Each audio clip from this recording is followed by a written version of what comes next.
Welcome to Matters Financial and Geopolitical from a Frontier. Home thoughts. I went back to something I'd written in September last year. For some reason, Layla had triggered a memory of mine when I went to pick her up from the school disco, and she must have been just about 12. And I asked, "Darling, how was it?" And she said, "Daddy, I danced and I danced and I didn't stop." Her eyes glittered and she could scarcely stand still.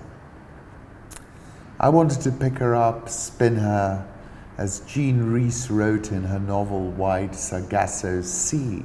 Only the magic and the dream are true, all the rest's a lie.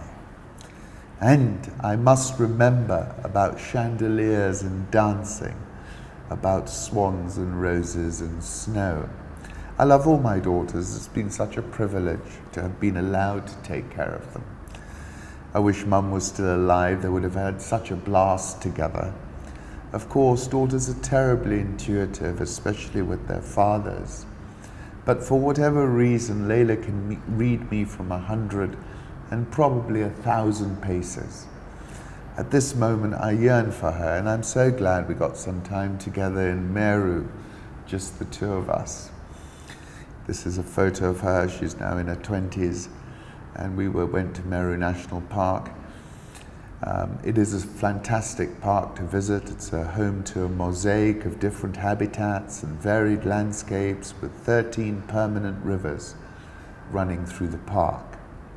870 square kilometers, acacia woodland and grasslands, forests in the west, feeding 13 rivers that run through the park, and they've got everything in it. This is a photograph of a tower of giraffes in the foreground and Elsa's copy in the background.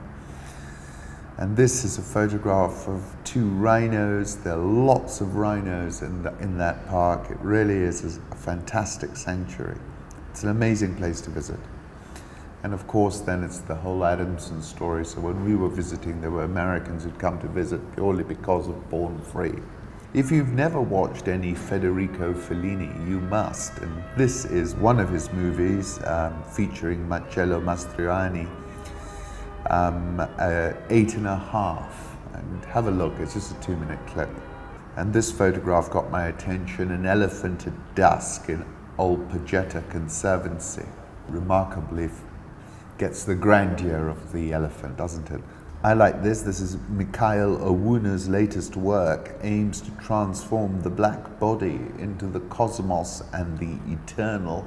And then R. Haplord tweeted 1277 AD, illustration of a mtepe Swahili ship from Al-Hariri's Maqamat.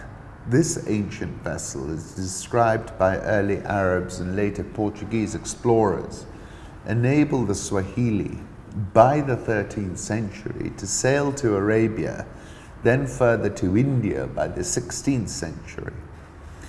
And this goes back to what Professor Felipe Fernandez Armesto said: the precocity of the Indian Ocean as a zone of long-range navigation and cultural exchange is one of the glaring facts of history, made possible by the reversible escalator of the monsoons.